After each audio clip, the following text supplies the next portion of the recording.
Hello again, everyone at Elizabeth Murdoch College, EMC. I just wanted to take this time once again to say thank you for allowing me to come into your school and to share my story with you. I'm sorry I didn't get to finish my presentation, and so to follow up on that, I'm doing this video, and I'm also gonna be sending you a couple of other videos and a couple blogs that go along with them to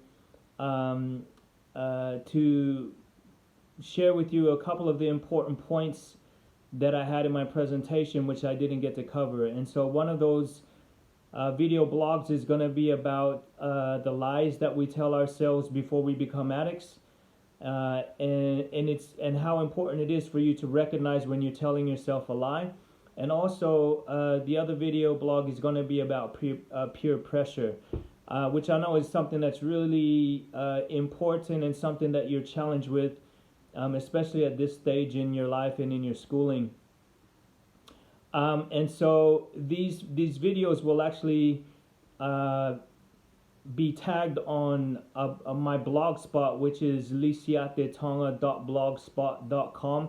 I'll have these links sent out to you guys through through your teachers, and you can follow the blogs that I do every single week through my Instagram account at lisiate_tonga. So you can follow me on Instagram and click the link in the bio to check out the new blog the new blog and the video blogs that I put out every week. And I've also got my Facebook page, which is called Conquer Your Addiction. So you can jump on Facebook and find me on Conquer Your Addictions, and I put updates. I put my blogs and my video blogs up there as well. And because I'm an author of an upcoming book called Conquer Your Addictions, I also give updates on everything that's happening with my book as well. And I'll let everybody know once it drops that you guys can, well, if anyone is interested in going out and getting one, that you'll have that available to you. So this particular video is just going to be about the questions, pardon me, that I didn't get to answer, questions that you guys, that the students had asked me that I didn't get a chance to answer while I was at your school. And so one of the biggest questions that I found, well, it was asked a few times, was how do I stay safe at a party, and how do I stop bad things from happening at parties? So the best way to stay safe at a party is to actually always go in a group, and especially if you're a female. If you're a female, never go to a party by yourself. Always make sure that you go as a group, and make sure that before you go, you make a pact with each other that you know what time you guys are going to be leaving, and you make sure that you guys are all going to be leaving at the same time. The other thing is you always have to know when the right time is to leave. The right time to leave is when people start getting obnoxious and you can't understand what everyone is saying. They can't understand you, and you guys can't have a good conversation. That's the right time to leave, because you will not have another good conversation for the rest of the night, because they can't comprehend anything. And so if you stay any longer past that point, you're putting yourself and anyone else that you're there with at risk. So make sure that when you recognize the point to leave, you guys leave. That's it. And also make sure that you're leaving all together, but make sure that you at least one or two responsible adults or parents know where you guys are at, and what time you guys plan to leave. Perhaps they're going to be coming to pick you guys up, which is always going to be a good thing. But if you're going to be leaving without your parents, just make sure that you contact them and let them know that you're on your way, but never leave anyone behind. That's the best way to stay safe at the party. The other way is also just look, in my opinion, not getting involved in drinking and doing drugs is also going to help you to stay safe. When you start drinking and when you start doing drugs, your ability to make good decisions goes down the drain, and that's just a fact. And the more you do that, the more brave you become, and the more and the looser the decisions you start to make. So, in my opinion, prevention is the best policy. Don't drink and do drugs when you go to party. You can still go to a party and enjoy yourself without having to engage in all of that. And you'll come to realize once everyone is acting stupid that, hey, it's not really that cool. People are looking dumb and they're throwing up everywhere and they're doing stupid things and they wake up the next morning regretting what they did. It's just not a good look. And you'll be grateful when you leave the party sober and you wake up in the morning and you're feeling fresh. That's a great feeling. You've made some good decisions. You had a good time, and you can continue to do that. You don't have to wake up with any guilt or with any regret that you've done anything that you didn't want to do. That's the best way to stay safe. Another question that I have is there a safe level of experimenting with drugs when going through your teenage years and faced with peer pressure? The simple answer is no. It only takes one experiment to start the snowball effect downhill.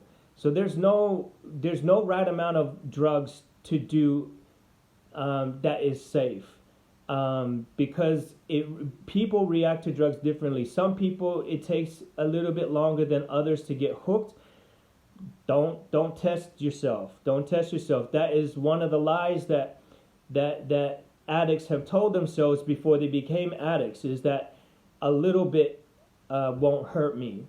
And so this is a really important video and blog that you guys are going to be watching. Make sure that you pay attention to that so that you recognize it when you guys are lying to yourselves, because these are lies also that us as addicts have told ourselves before we got ourselves really deep into it.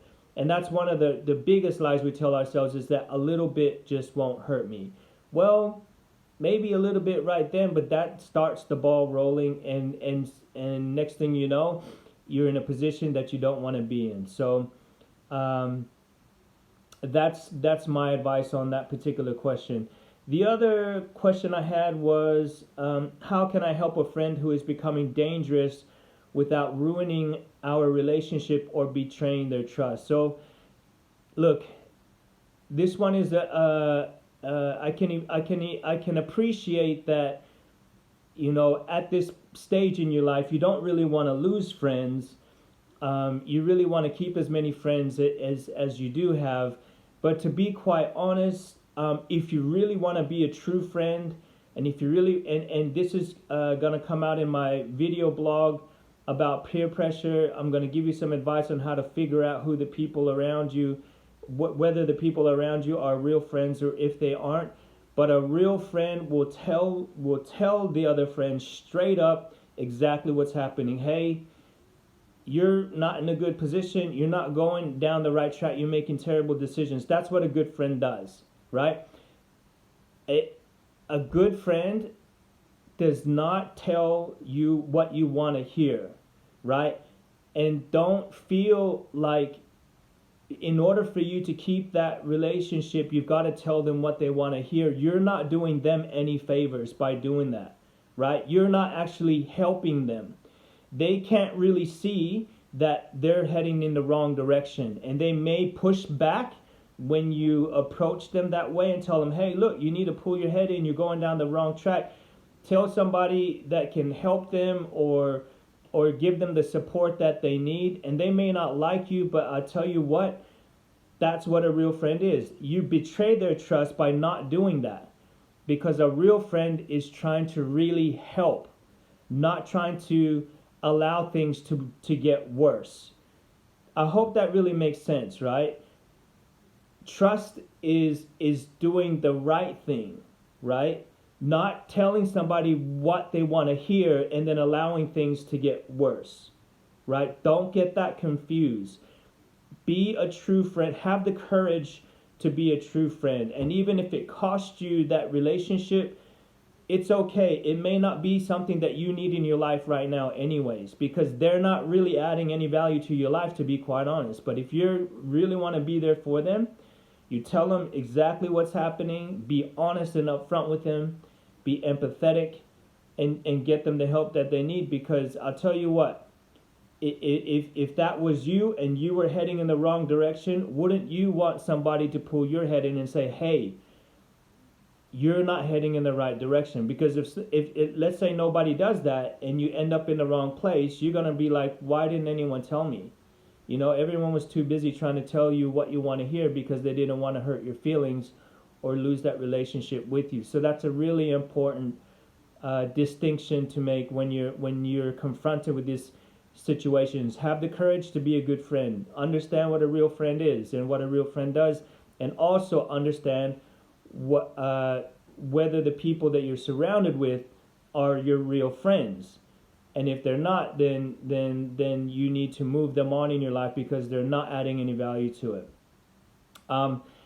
The other question I had is, how do you politely decline an invitation that involves a lot of drinking? To be honest, just like that, you tell them politely, thank you, but no thanks. I have better things to do, and leave it at that. And be firm when you do that.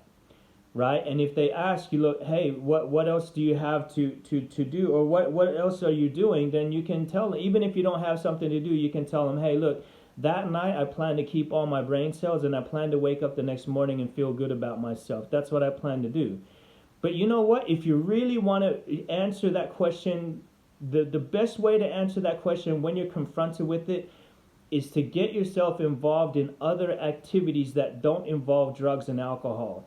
So things like sporting activities, going to the gym, expanding your mind, being out in nature, doing things that don't involve doing drugs. And the harder that activity is, the better it is, because it's helping you to grow and to develop. But when you do that, you build your self-respect and you build your self-confidence. And when you get into these situations where people are asking you, hey, you want to go drink and do drugs, you're just going to be like, look, man, I worked too hard to put myself in a situation where I'm going to just throw that all away. So the best way to do that is to replace those activities or those weekends that you would be going out and doing those things, and just go and do something that's crazy, adventurous, that doesn't involve you having to do all of that, You might get a lot of pushback from your friends that may think that, oh, you know what, that person is going off and they're weird and they're doing their own thing. So what? Who cares? Have the courage to be on your own. People these days, they feel like they need other people around them to make them feel good, and you really shouldn't do that. You really shouldn't need that. And the way that you can get around that is by building your self-confidence, and you do that by doing things that are really hard, physically, mentally, emotionally, spiritually. Get engaged in those types of activities, so that so you build your self-confidence, so when you're confronted with those circumstances, you can just say, man, that is just not me. I don't want to borrow that, and stand alone. Have the courage to stand alone. But you'd rather be one in a million than just floating in the wind just like everybody else is. You're going to set yourself apart from everyone else. You're going to be a subject of conversation because people are all doing the same old thing, but yet there you are, the lone eagle, doing your own thing because you have confidence in yourself. You won't need other people around you to make you feel whole or validated. And that's really important for your self-confidence. And it's really important for you to start making better decisions now, so that you continue to make those better decisions in your future as well, right? So I hope that this has been helpful for you. Once again, watch for those videos that I have sent out and those blogs. Once again, follow me on Instagram. And follow me on Facebook and on my page. And if you also want to ask me any questions, or if you got anything that you are concerned about, you can PM me and ask me whatever questions that you guys have, and I'll be able to respond to your questions. I'm happy to help out in any ways, and I'll leave these links and these other resources and tools with your teachers that they'll be able to share with you guys. So thank you very much, and I hope I get a chance to see you guys again soon. In the meantime, take care, and I hope this helps, and I hope that you can make better decisions in your life now, so you set yourself up for a good future.